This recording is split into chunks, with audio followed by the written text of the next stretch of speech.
Mohamed Yunus, Somaliland's Minister of Foreign Affairs, has joined us now today. wasiirka amuraha dibadda iyo sidoo kale iskaashiga caalamiga ee Somaliland Mohamed Biixi Yunus oo haatan booqasho ku jooga magaalada London ee wadanka Ingiriiska ayaa u warramay telefishinka CNN ee laga leeyahay wadanka Mareykanka waxaana ka hor intii aanu bilaabin wareysiga tooska ee wasiirka amuraha dibadda ay la yeesheen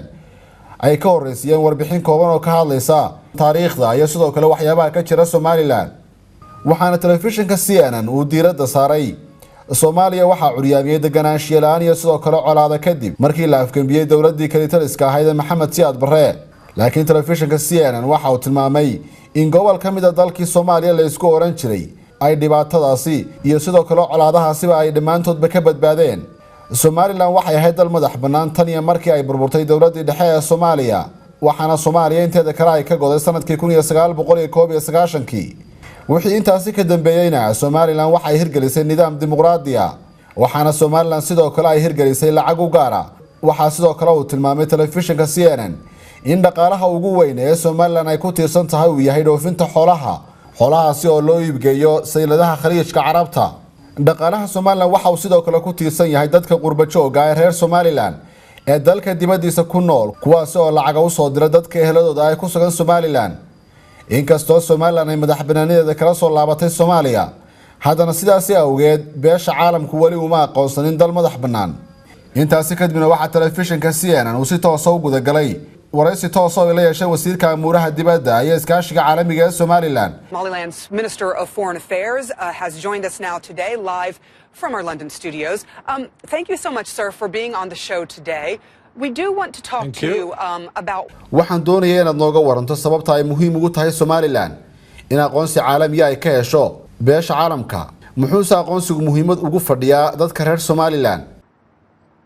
I think this is extremely important for the people of Somaliland and Somaliland. waxaan filayaa in arintani aqoonsiga beesha caalamku ay si ilaa xad muhiim ugu tahay dadka reer Somaliland. Somaliland waxay suurto gelisay inay ahaato meel degan nabadgelyo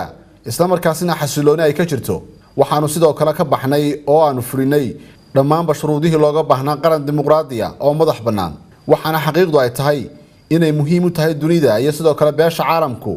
inay aqoonsadaan Somaliland waayo waxaanu qayb weyn oo la xal ka qaadan karnaa kuna soo biirin karnaa arrimaha ammaanka ee mandaqada Geeska Afrika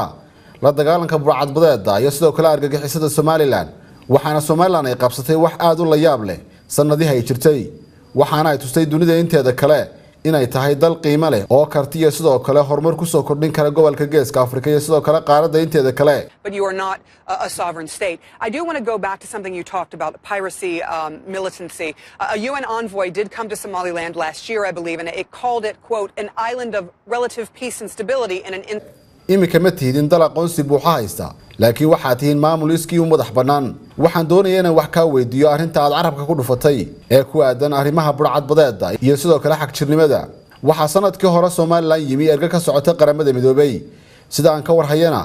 waxa anigu hadalkooda soo xiganaya ay ku tilmaameen Somaliland jasiirad nabadgelyo iyo sidoo kale xasilooni ay ka jirto taasi oo ku dhex nool badweyn colaado iyo sidoo kale dagaal ay ka holcayaan door intee laga Somaliland ay ka qaadatay inay la dagaalanto kooxaha argagixisada iyo sidoo kale burcadbadeeda dhinaca kalena saameyn intee leeg ayay argagixisada iyo burcaduba ay ku leeyihiin Somaliland. I think Somaliland has proved to the rest of the world that we have managed to be peaceful. We have managed to ensure that the Shabab and those Somaliland waxa dunida inteeda kale ay tustay iyadoo aan cidina ka gacan qabanin in dalkeeda ay ka dhigto dal nabadgelyo oo xasiloon waxaana aan ku guuleysanay kooxaha al-Shabaab iyo sidoo kale kooxaha kale aanay ka soo gudbin xuduudda Somaliland waxaanu sidoo kale qayb lixaad la ka qaadanaa ammaanka iyo sidoo kale nabadgelyada dalalka jaarka nala ah ee Ethiopia, Soomaaliya iyo sidoo kale Djibouti iyo sidoo kale horumarka wadamada aan jaarka nahay dhinaca ammaanka iyo horumarka waxaanu dunida u muujinay inaanu nahay dad wax qabsaday waxaanu ugu baaqaynaa bulshada caalamka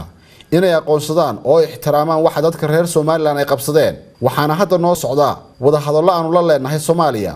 oo aanu ku doonayno inaanu si nabadgelyo oo xasilooni iyo sidoo kale jaarnimo ay ku jirto aanu u kala baxno oo aanu u kala noqono laba dal oo jaara waxaana wasiirku rajo ka muujiyay in Somaliland ay dhawaan ku soo biiri doonto beesha caalamka hasaatee telefishinka CNN ayaa wax ka We weydiiyey. earlier mentioned the dictator in place before Somaliland broke away from Somalia, and I do want to ask you about the reports of genocide in Somaliland from back in the 80s. There are claims some 200,000 people were massacred. waxaynu goor dhaweyd ka hadalay taliskii militariga ah ee Maxamed Siyaad Barre waxaanan doonayay in wax ka weydiiyo warbixinaha ku aadan xasuuqii loo geystay dad shacab oo ku noolaa Somaliland iyadoo warbixinaha qaarkoodna ay tibaaxayaan in dad tiradoodu dhaafaysa 200 oo kun oo ruux oo reer Somaliland loo xasuuqay sirkooda oo ay ka soo jeedaan taas oo ay xasuuqday dawladdii uu hogaaminayay Maxamed Siyaad Barre maxaa horumar ee la taaban karaa ee laga sameeyay in laga daba tago oo cadaaladda la hor keeno gacan ku dhiglayaasha xasuuqaasi geystay oo sidaan ka warqabo qaarkood ay joogaan meelo kala duwan oo caalamka waxaana wasiirka amuuraha dibadda ee Somaliland uu ku jawaabay. The first time we had the talks now a month ago in Istanbul, the Somalia government has acknowledged and accepted the fact that there were atrocities and genocide against the people of Somaliland. And they have accepted in writing during the talks of last month that the regime of Siad Barre has committed crimes against humanity. kulankii annaga iyo Soomaaliya dhex maray ee ka dhacay magaalada Istanbul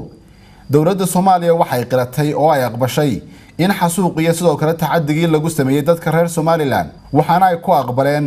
qoraal ahaan in nidaamkii militariga ahaa ee Maxamed Siyaad Barre uu hogaaminayay ay sameysay gaboodfolyo ka dhan xuquuqda aadanaha iyo sidoo kale inay xasuuqday 100,000 kun oo reer Somaliland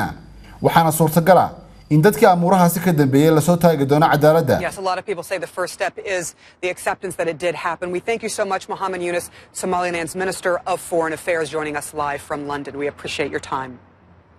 Thank you very much for giving me the time. Thank you so much. You're welcome.